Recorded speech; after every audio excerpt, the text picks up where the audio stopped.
Alright, what's going on, everybody? Today I was going to show a little video of how to set up a simple box turtle enclosure. What this thing right here is, this is a waterland tub. You can buy them online. You can build something similar on your own. I have a bunch of these for aquatic turtles, and you can use them for box turtles as well. Now this, they sell all different types. This type is a 1/3 land water. I think this is a medium, and they're about 6 foot long. And if you look inside, what it is you have land or water, 1/3 of each. It doesn't matter which one you use. If you have box turtles, you're going to want to put land and then this side water. If you're maybe breeding mud turtles or something of that nature, more aquatic, you're going to want to go water land. With just a little bit of land. But since we're talking about box turtles today, I'm going to show you how to do a setup for specifically box turtles, and this will work. You can build your own type of enclosure like this, but these work well indoors and outdoors. I prefer outdoors, but that is completely up to you. So now with box turtles, you're going to want to have more land because they're not completely aquatic. They're more terrestrial. So you're going to have this side land and the water's over here. Now the good thing about these things is you can put a drain at the bottom to where you can drain the water if you want. If you have it inside, you can put a pump and a filter on there. Completely up to you. They're obviously waterproof. They're plastic, really thick plastic. These are this one's pretty old right here, but it's still just as good as the day I bought it. But if you have any questions about these, you can check them out online. They're Waterland Tubs. Really cool company. I like them myself. I got a whole bunch of them, small, medium, and large ones. But I'm going to show you how to set these up for box turtles. And a lot of times when you're setting up an enclosure, whether it be for snakes or turtles or whatever, a lot of the things we do with the aquarium or setup is superficial. We like to put, and there's nothing wrong with that. You know, you might want to put fake plants in there to make your aquarium or space look good and look, you know, look appeasing to the eye, appealing to the eye. But what I'm going to show you today is just the basic necessities. So it might not always look pretty, but it's what you need for the setup. And anything extra you can add in there to liven it up, make it look better, completely up to you. Just like with an aquarium, you can put fake bushes in there and plants and vines and all to make it look cool, and there's nothing wrong with that. But the necessities are what's important. Water, food, blah, blah, blah. I'm gonna do a little video, show you how to set up a box turtle in this kind of enclosure. Let's get started. Okay, the first thing you want to think about when you're setting up your enclosure is whether it's going to be inside or outside. Now, if you have one outside, what I suggest you do is on the land side, this is going to be a permanent box turtle enclosure or terrestrial turtle enclosure, you're going to want to drill holes in the land side. The reason being for that, if water, let's say it rains or whatever, gets inside the land side, it just goes straight through the holes. Obviously don't put holes on the other side, which is going to be your water side. So you want to put holes on the land side, the land side, drill some holes in it so the water filters through if it rains or if water gets too much in that side and comes in here. Because you don't want your land side to be too wet. You don't want it to be a swamp. You want it to stay semi-dry as best you can, just like in nature, and then keep your water on the other side. So we've already got holes in here because I've used this before for box turtles. But so what I'm going to do now, next thing you need to decide if you're going inside. If you're inside, you don't really need that because it's not going to be raining in here. If you're outside, what I do preferably, unless you have your enclosure in the shade, is you're going to want to put some plants maybe in here or something for them to hide under. And I'll show you what to do with that. I normally put a piece of board halfway across so they have a shaded area and a sunny area, and then their water. Because you don't want direct sunlight in any of your enclosure without anything for them to hide under. We also got some hide boxes or hide cuts we're going to put in here too. But inside or outside your substrate. You can use all kinds of things. You know, there's no set thing you should use. It's personal preference to a degree. You can use sand, you can use dirt, you can use a combination of both, which is what I'm going to use, and I'm also going to mix in some cypress mulch. But you want to have a thick layer, thick enough for them to be buried in. So I'm gonna go on to put the sand and mulch in here and mix it up, so you can kind of see the foundation for the flooring.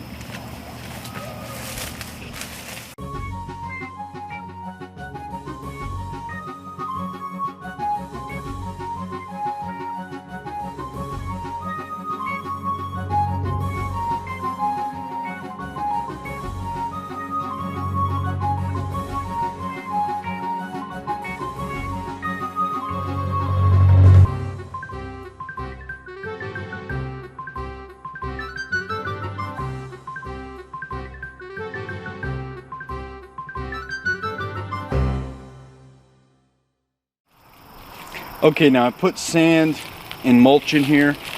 Sand is very porous, so any of the water that gets in here is just going to go straight through to the bottom, and the mulch still retains some moisture, so it's not completely dry. And you know, I wouldn't normally use sand. I'd actually normally use dirt, organic soil, or you know, dirt. You could use dirt from your own yard, to be honest. It's not a big deal. But they like to dig, so you want to make sure that you have a good depth in here. You know, this is probably overkill, but it's about 4.5 inches of depth here, enough that they can't climb out. You don't want to put it too high, as you don't want things to climb out, and you also don't want things to wash into your water constantly, or you'll be changing it every day. But keep a good thing, because they like to dig. And sand is also good. You do want to add a little bit of sand to any enclosure, especially if you're breeding. It's very easy to dig into for the females. They can dig in there and lay their eggs easily. You don't want to have too much mulch or too much sand or dirt. So try to do it like that. And if you want to, you can easily plant plants in here, and they'll grow. I mean, these things are pretty nice. Also, again, if you got these indoors with a light and all, you still want to have something for them to hide under, a hide box of sorts, something so you don't want to put too close to the sides where they can climb up on it and get out, obviously, but something they can climb onto, depending on type of box turtles you have, how big they are, the size of the hide box. So that's kind of what you want to do if you have. This is not aesthetically pleasing the way it is, but this is fine. This is necessity, not necessarily pleasing. If you want it to really look nice, you can plant some palms or small plants in here and make it look real nice. And that's the good thing about these waterland tubs. They're extremely easy to clean. Take your box turtles or any turtles you have out, and then just dump it out into the backyard or somewhere, or trash can, and redo everything. You're not going to need to do that though, because you know what I'll do before I put turtles in here, maybe throw a couple cases of worms in there, let them dig down in there for a while. If you're going to plant a plant, leave it in there a little bit before you add the box turtles. And then you're going to take the water, which normally I would run a hose to, but I have a bucket here for water, and you're just going to put the water in here on this side. Putting it in too fast, it's coming over, but that's all right.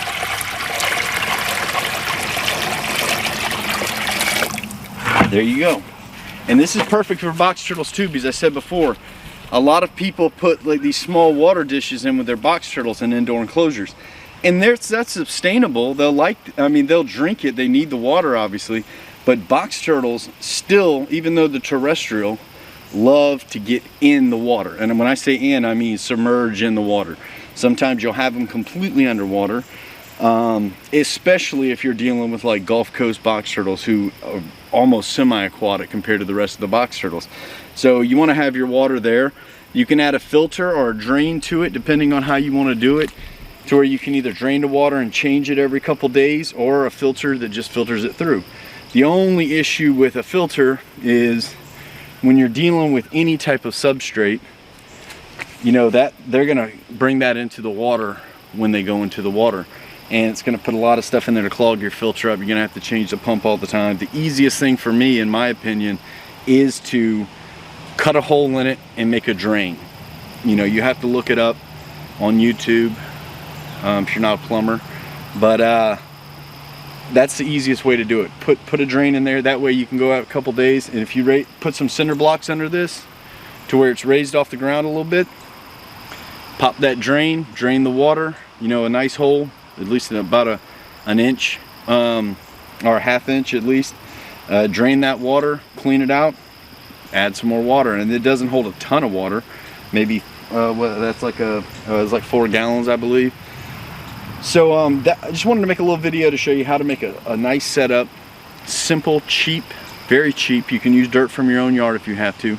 You don't even need this. These are good to have. I don't remember the price on these, to be honest with you, but you can build something. I mean, you can build something in your backyard like wood. Most of my enclosures are not even these. It's just homemade built enclosures, which we'll go into later. I'll show you how to build one of those in your backyard. But these are really good too. So I want to do a simple video on how to build a little thing for box turtles, because the necessities are water, land, lighting, which either artificial or sunlight, and shade. They have to have shade. You can't just leave animals, just like a dog or a cat, you can't leave them in direct sunlight for very long. That's why you want to have things, either a board on top of this to have a place for them to go under, a shady spot, or something for them to hide under. Another thing too I didn't think about before just a second ago is, if you have a concern about something getting out or something getting in here, you can build a top for this, or you know, a mesh top, maybe chicken wire or something, where your turtles can't escape, and it'll keep out uninvited guests like raccoons. And the biggest one, which is not talked about very often, is feral cats. Feral cats will get in here and eat your turtle food, they'll even bite the heads off of turtles. I've seen them do it. We have a huge problem with feral, and I live out in the country, but we have a huge problem with feral cats out here, and they'll get in the turtle pens all the time. Chicken coops, anything. Feral cats are more devastating than anything else we have out here. But you know, raccoons and possums obviously too, foxes. So you want to build like a top for this, which is really simple to do too. But yeah, anyway, just a simple video and on how to build for box turtles.